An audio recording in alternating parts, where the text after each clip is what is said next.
Dear students, हमने quadratic equation start लिया था।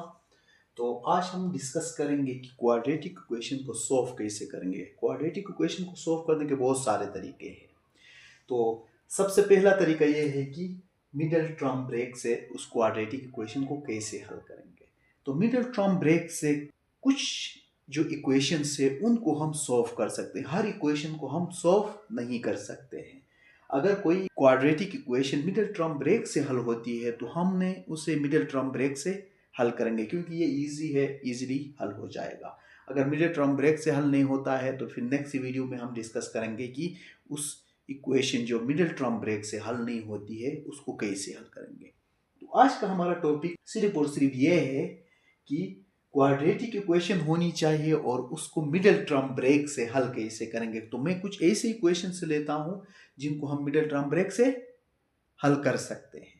तो आज सिर्फ ये डिस्कस होगी कि मिडिल टर्म ब्रेक से किस तरीके से इक्वेशंस को हल किया जा सकता है जो क्वाड्रेटिक है। तो लेट्स सी, किसी एक इक्वेशन को लेते हैं और वहां से हम सीखना चाहते हैं कि मिडिल टर्म ब्रेक से उसको कैसे हल करेंगे। इससे पहले हमने मिडिल टर्म ब्रेक वाला मेथड सीखा था, वो एक्सप्रेशंस के लिए था। वो सॉल्यूशन हम उसका नहीं निकाल रहे थे, हम उसको जस्ट क्या कर रहे थे, फैक्टर से निकाल के छोड़ देते थे। आज जो है हम फैक्टर से निकालेंगे और उसको इक्वल टू 0 करके हम कैसे हल करेंगे, तो उसके बारे में सीखते हैं। तो आधा काम हम इससे पहले कर चुके हैं, वो ये है कि फैक्टराइज मिडिल टर्म ब्रेक से कैसे करते हैं। तो फैक्टराइज करना आ गया तो फिर कुछ रूल्स हैं वो यूज करके हम उसकी सॉल्यूशन भी निकाल सकते हैं अगर इक्वेशन गिवन है तो। लेट्स सी, सबसे पहली बात ये है कि क्वाड्रेटिक इक्वेशन होनी चाहिए। तो मैं एक क्वाड्रेटिक इक्वेशन लेता हूं, 2x square minus 10x plus 12 equal to 0। Let's suppose हमने एक इक्वेशन ले लिया और ये क्वाड्रेटिक इक्वेशन है कि नहीं ये देखना है। क्वाड्रेटिक इक्वेशन है तो हम मिडिल टर्म ब्रेक यूज कर सकते हैं। मैंने इस तरीके से कोई इक्वेशन बनाया जिसमें मिडिल टर्म ब्रेक यूज होगा। नहीं होता है तो फिर उसके लिए हम डिस्कस करेंगे कि ऐसी इक्वेशन को कैसे सॉल्व करेंगे। तो आज का हमारा टॉपिक मिडिल टर्म ब्रेक से है, तो मैं ऐसी इक्वेशन लूंगा जो मिडिल टर्म ब्रेक से हल हो जाएंगे। तो लेट्स सी, हमारा जो प्रीवियस जो टॉपिक्स थे वो ये था कि फैक्टराइज कैसे करते हैं। तो सबसे पहले कॉमन निकलता है तो निकालना है हमने। 2 कॉमन निकलता है, हमने निकाल लिया, ये लो 5x प्लस 6 कॉमन निकालना हमने सीखा है, तो दोबारा इस पे जाने की जरूरत नहीं है। अच्छा, अब मैं क्या करूंगा, दोनों साइड पे divide by 2 on both sides. तो यहां पे भी डिवाइड, यहां पे भी डिवाइड किया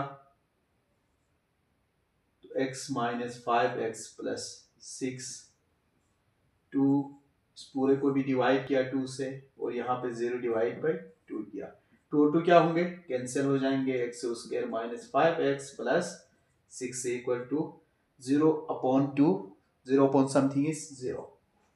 ओके, ना इसको हम ब्रेक डाउन से ट्राई करेंगे, हल होता है तो इसको हल कर लेंगे। तो लेट्स सी, ब्रेकडाउन क्या कहता था, इन दोनों को हमने मल्टीप्लाई किया, दैट इज 6x स्क्वायर। और ये वाला मेथड हमने बेकायदा यूज करना है इसमें। भले इसको रफ वर्क में कर लो लेकिन इसको यूज करने इजीली हल हो जाएगा। मिडिल टर्म मेरे पास क्या है, माइनस एक्स है। प्लस करने से ये आए, इसके फैक्टर से निकालते हैं और ये प्लस का है, और मल्टीप्लाई करने से ये आना चाहिए, फैक्टर से निकालते हैं।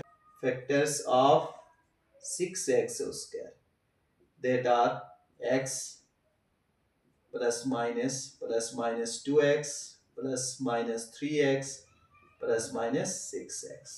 These are the factors of this. तो इन ही फैक्टर से के अंदर से हमने दो फैक्टर से लेना है जिनका मल्टीप्लाई करने से 6 से आ जाए और जिनको प्लस करने से माइनस 5x से आ जाए। तो लेट्स सपोज मैं 2x और 3x लेता हूं, इन दोनों को मल्टीप्लाई करता हूं तो क्या आता है, 6 से x से उसके आता है। लेकिन इन दोनों को प्लस करने से प्लस का 5x से आता है, माइनस का नहीं आता है। तो मैं क्या करूंगा, यहाँ पे भी माइनस 2x और माइनस 3x से मैंने ले लिया, इन दोनों को मल्टीप्लाई किया तो ये आता है, और इन दोनों को प्लस किया तो ये आ जाता है। तो इन दोनों से मैं ब्रेक करूंगा मिडिल टर्म को। -3x -2x +6। बहुत सारे बच्चे कंफ्यूज हो जाते हैं, मैं 2x यहाँ पे लिखूं या यहाँ पे लिखूं। कहीं पे भी लिखो, इसको यहाँ पे लिखो या यहाँ पे लिखो, इससे कोई फर्क नहीं पड़ेगा। क्लियर? तो ये जो फैक्टर्स है इनको पहले इसको लिखो या इसको लिखो, कोई फर्क, हर इक्वेशन के अंदर कोई फर्क नहीं पड़ेगा। तो लेट्स सपोज इन दोनों से कॉमन रीअरेंज करके हम लेते हैं, x कॉमन लिया x -3 -2 कॉमन लिया x -3 equal to 0। Again this two are same, तो वी कैन टेक कॉमन, ले सकते हैं इनको कॉमन, तो अंदर बचा। अच्छा, इसके बाद हमने कैसे सॉल्व करना है ये सीखना है। बाकी ये वाली साइड तो इक्वेशन के बगैर तो हमें इसके फैक्टर से निकालना हमें पहले से आता है। वो फैक्टर से निकालने के बाद अगर इक्वेशन है तो फिर कैसे सॉल्व करेंगे उसको। तो यहाँ पे देखो, या तो ये x -2 0 के बराबर है, या तो x -3 0 के बराबर है। तो यहाँ पे हम एक वर्ड लिखेंगे आइदर और, या तो x -3 इक्वल टू 0 है या तो x -2 इक्वल टू 0 है। तो x इक्वल टू 3 हो जाएगा। लीनियर इक्वेशन है, इसको सॉल्व करना तो हमें आता है। ये यहाँ पे शिफ्ट हो जाएगा, तो दैट इज प्लस का 2। तो आवर सॉल्यूशन सेट इज, दो होंगे इसके आंसर्स, एक 3 या 2। क्लियर? तो this is our solution set. इसको अगर आप वेरीफाई करना चाहते हो, लेट सपोज, तो वेरीफाई करने के लिए हम क्या करेंगे, मैं इसको रफ कर लेता हूं, यहां पे वेरीफाई कर लेते हैं। ये वाला मेथड तो हमने पहले सीखा हुआ है। ओके, अगर आप देखना चाहते हो कि आपका रिजल्ट सही आया है या नहीं आया है तो क्या किया जाएगा। तो हम क्या करेंगे, ये दोनों वैल्यूज पहले 3 को पुट करके देखेंगे, दोनों साइड पे 0 0 आएगा। फिर इसके बाद 2 को पुट करके देखेंगे, उससे भी दोनों साइड पे 0 0 रिजल्ट आएगा। अगर नहीं आ रहा है तो हमारा सॉल्यूशन गलत है, आ रहा है तो सही है। तो वेरिफिकेशन, कभी कभी क्वेश्चन में ना वेरीफाई करने को भी देते हैं, तो वेरिफिकेशन भी हमें आनी चाहिए। वेरिफिकेशन, वैसे अगर जस्ट सॉल्व करने को आपको दिया जाता है एग्जाम में, तो जस्ट उसको सॉल्व करना है, वेरिफिकेशन की जरूरत नहीं है। लेकिन आप वहां पे ये दिया जाता है वेरीफाई भी कर लो, तो वेरीफाई करने की जरूरत है। और आप खुद ये देखना चाहते हो कि वेरीफाई करने से ये रिजल्ट आता है या नहीं, तो उस टाइम भी हमने वेरीफाई करना है। तो जस्ट पुट कर लेते हैं 8x इक्वल टू 3 पे हमने वेरीफाई करना है फर्स्ट। तो पुट इन द क्वेश्चन में हम पुट करेंगे। तो यहां से हमारे पास आता है 2, x की जगह में जस्ट 3 पुट करना है, बाकी इसी तरीके से रखना है, प्लस 12 इक्वल टू 0। पहले पावर को हल कर लेते हैं। 3 multiply 3 that is 9, minus 10 into 3 plus 12 equal to 0। 2 multiply है, this is 18 minus 30 plus 12 equal to 0। 18 और इसको प्लस करोगे तो ये आता है 30 माइनस 30 इक्वल टू 0। तो 0 इक्वल टू 0। तो ये प्रूफ हो गया कि x इक्वल टू 3 जो है इसका सही आंसर है। 8x इक्वल टू 2, क्या ये आंसर सही आया है या नहीं। Put in the original equation भी कह सकते हो, पुट इन द क्वेश्चन भी कह सकते हो, जो क्वेश्चन आपको दिया जाता है। Put in the given question में हम इसको पुट करेंगे। तो that is 2 into 2 raise to the power 2 minus 10 into 2 plus 12 equal to 0. So first solve this one, that is 4 minus 2 multiply 10 that is 20 plus 12 equal to 0. 2 multiply 4 that is 8 minus 20 plus 12 equal to 0. 12 और 8 को plus करो, 20 minus 20 equal to 0 equal to 0। तो ये भी proof हो गया। तो इसका मतलब ये रहा कि हमारा ये जो सॉल्यूशन है ये सही है।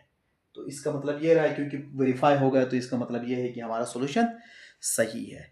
आई होप दैट कि ये आपको समझ में आया होगा।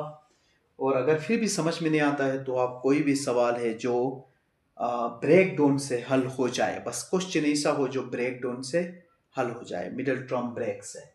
मिडिल टर्म ब्रेक से जो भी क्वेश्चन हल होगा उसको इस तरीके से सॉल्व किया जाता है। और वो अगर वो क्वाड्रेटिक इक्वेशन है तो हम मिडिल टर्म ब्रेक यूज कर सकते हैं, लेकिन मिडिल टर्म ब्रेक से हर इक्वेशन सॉल्व नहीं होगी, हर क्वाड्रेटिक इक्वेशन सॉल्व नहीं होगी।